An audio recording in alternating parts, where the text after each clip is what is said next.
Halo guys, di dalam video kuliah kriptografi kali ini kita membahas topik mengenai fungsi hash atau hash function. Sebagaimana saya jelaskan pada perkuliahan sebelumnya, algoritma kriptografi itu ada 3 macam. Pertama adalah algoritma kriptografi kunci simetri. Yang kedua adalah algoritma kriptografi kunci publik. Dan yang ketiga adalah fungsi hash. Apa yang dimaksud dengan fungsi hash? Fungsi hash adalah sebuah fungsi kriptografis yang mengkompresi pesan M berukuran sembarang menjadi sebuah string H yang berukuran tetap atau fix. Jadi kalau fungsi hash itu saya nyatakan sebagai fungsi H ini menerima input pesan M, hasilnya luarannya adalah sebuah string H kecil ini yang ukurannya jauh sangat kecil dibandingkan ukuran pesan M. Jadi kalau diibaratkan dalam bentuk gambar seperti ini, fungsi hash itu adalah fungsi H ini, inputnya adalah sembarang pesan ukuran sembarang, hasilnya adalah sebuah nilai yang berukuran tetap. Nah, luaran atau output dari fungsi hash ini dinamakan juga pesan ringkas dari pesan M atau message digest, atau kadang-kadang disebut juga dengan nilai hash atau hash value. Sebagai contoh misalnya di sini pesan berukuran M, ukurannya 1 MB. Nah, nilai hashnya hanyalah 256 bit saja. Fungsi hash ini bersifat irreversible, artinya kita bisa mengkompresi pesan menjadi nilai hashnya, namun kita tidak bisa mengembalikannya menjadi pesan semula. Sebagai contoh misalnya ini adalah pesan yang sangat terkenal yang terdapat di dalam template PowerPoint, lorem ipsum kendalor sit amet dan seterusnya.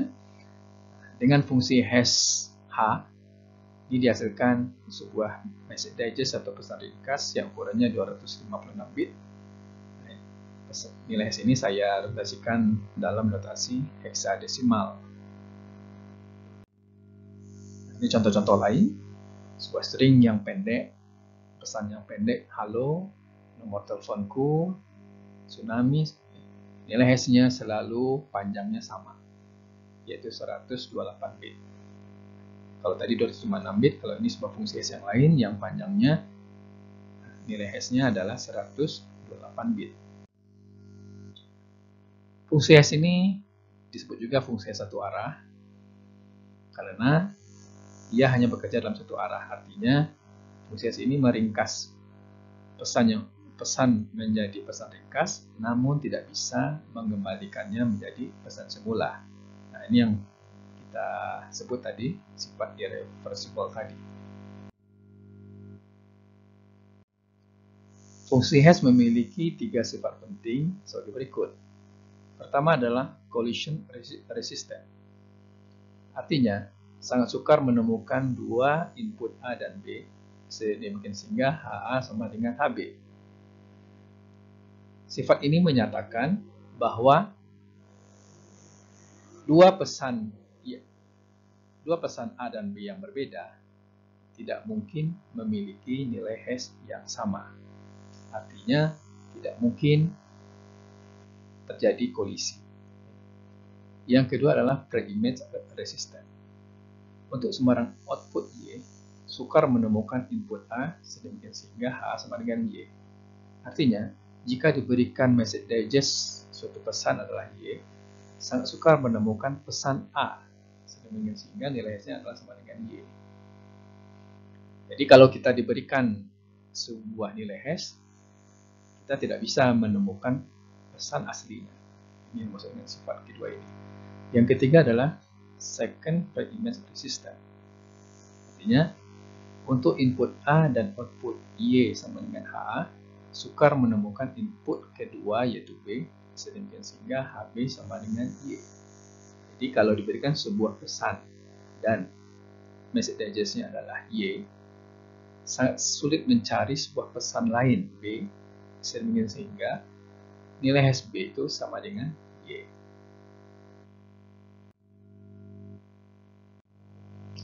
Fungsi hash biasanya memproses pesan itu dalam blok-blok pesan.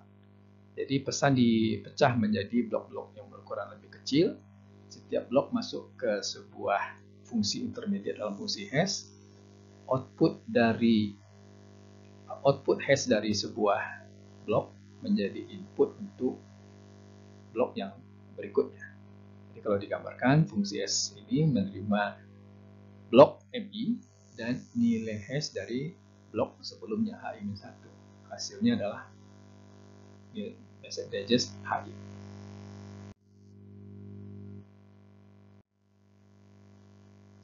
Seringkali banyak orang salah menganggap bahwa fungsi hash ini adalah sebuah fungsi enkripsi.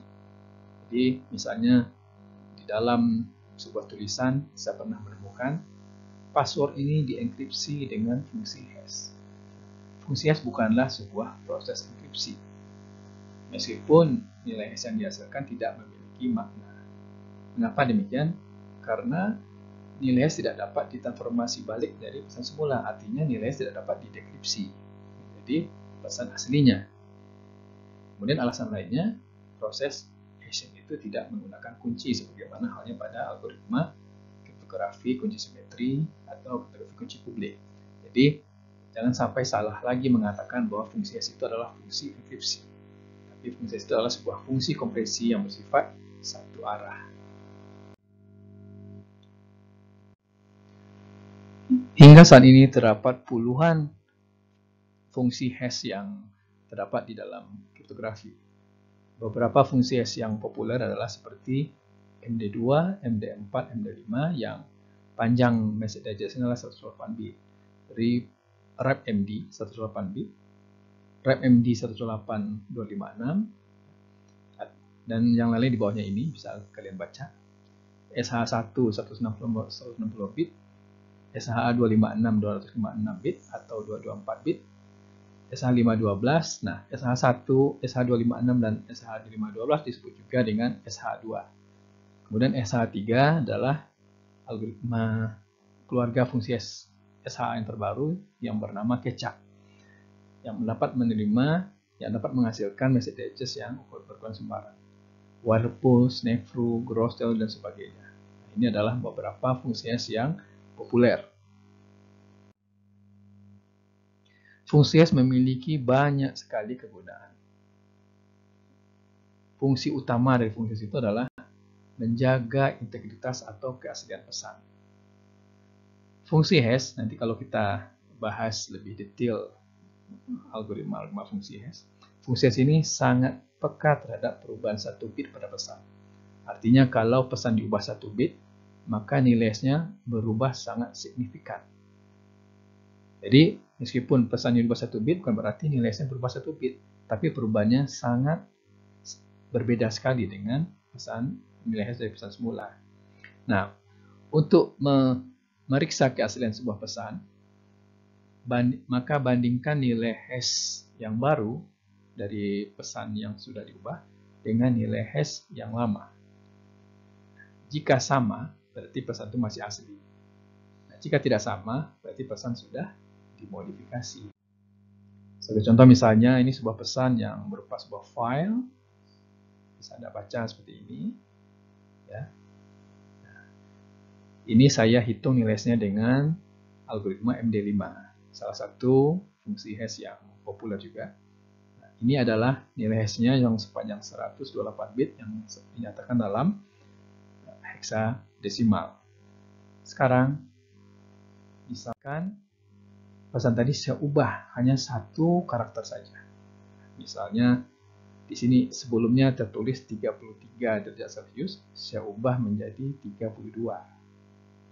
Kemudian kita hitung kembali nilai hash-nya. Ini adalah nilai hash dari pesan yang sudah diubah. Nah, maka kita dapat menggunakan nilai hash ini untuk membandingkan keaslian dari pesan yang lama dengan pesan yang baru. Sebelum diubah, nilai MD5-nya adalah, atau nilai hash-nya adalah ini. Setelah diubah 1 huruf, 1 angka, lihat, nilai hash-nya berbeda sangat jauh dengan yang pertama. Maka dapat disimpulkan, karena nilai hash dari pesan yang baru berbeda dengan nilai hash dari pesan yang lama, maka disimpulkan bahwa pesan ini sudah mengalami modifikasi atau perubahan. Ini contoh-contoh lain ya. Ini ada contoh sebuah kalimat yang memuat semua huruf A sampai Z. Ini adalah Fox. Ini Z Fox jumps over the blue dog. Nah, di sini diubah over menjadi our, jadi V jadi U. Nah, perhatikan nilai message digestnya sangat berbeda. Atau over menjadi OVR. Lihat, bandingkan dengan yang ini sangat berbeda. Atau V-nya dibuang, aware. Biasanya berbeda. Kesimpulannya, mengubah hanya 1 bit pesan akan mengubah message digest-nya sangat berbeda signifikan. Karena kegunaannya untuk mendeteksi perubahan pesan, maka fungsi hash sering dinamakan juga cryptographic checksum atau message integrity check atau manipulation detection code yang maknanya sama, yaitu memeriksa perubahan pada pesan secara kriptografis.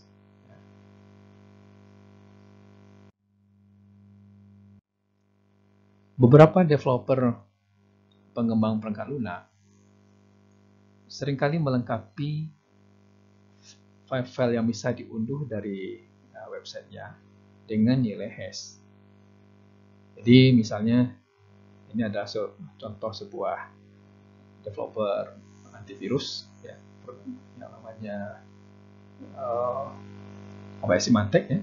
Mereka merilis sebuah program antivirus. Ini filenya.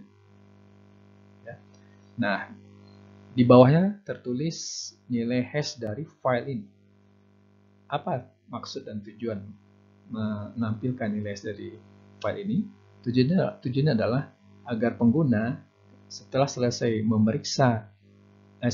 mengunduh file exe ini, ia dapat memeriksa apakah file yang dia unduh itu sama persis dengan file yang ada di server dia di dalam website ini.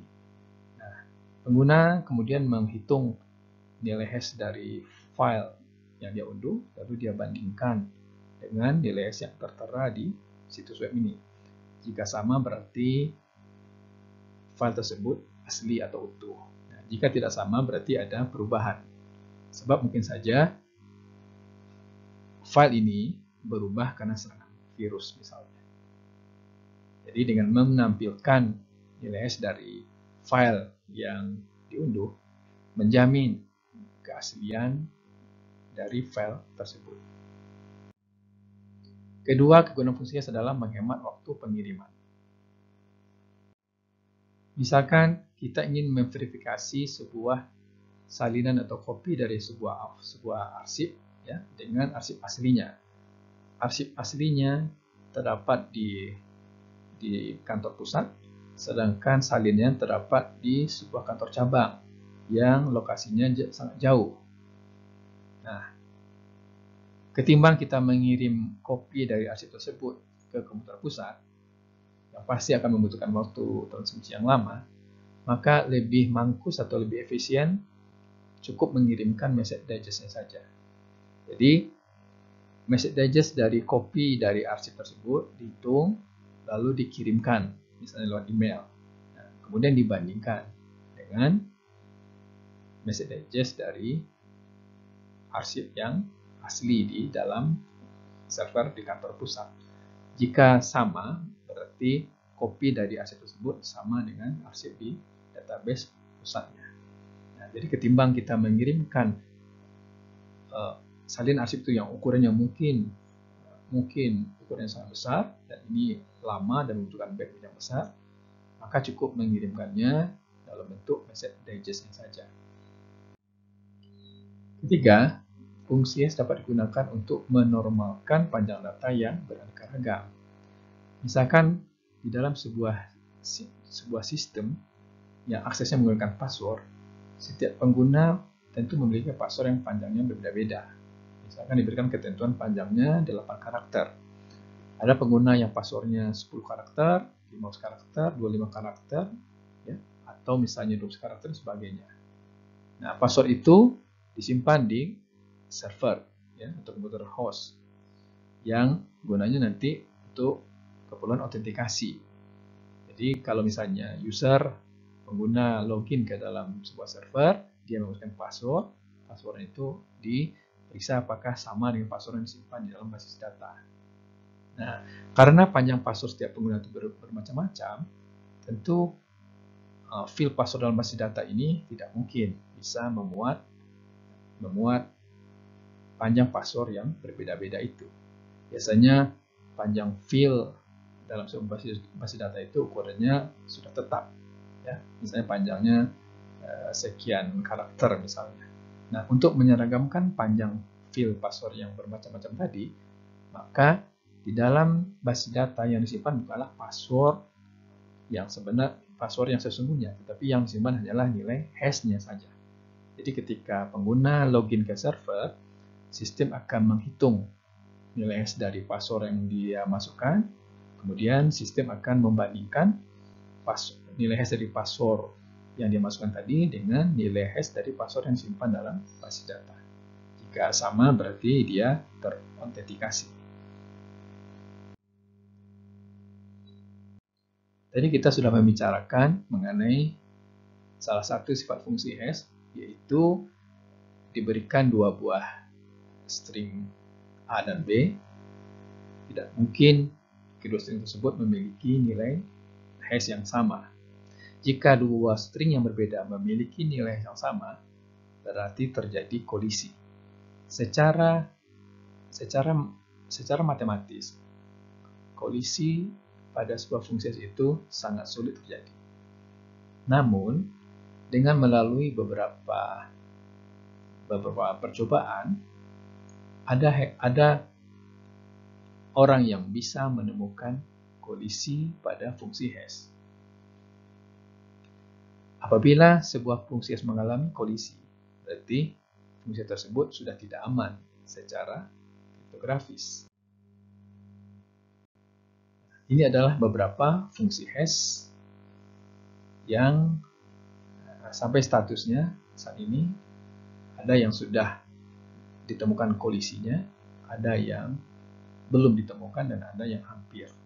Seperti misalnya MD5 ini sudah ditemukan kolisinya. Kemudian SHA, yang SHA2 ini ya belum ditemukan kolisinya. Ya, penting bagi si pengembang algoritma fungsi hash ini ya, untuk memeriksa keamanan fungsi hash yang dia buat, seberapa besar kemungkinan terjadinya kolisi tersebut. Tentang kolisi ini nanti akan kita jelaskan lagi pada materi-materi selanjutnya. Demikian pembahasan saya tentang fungsi hash. Selamat belajar.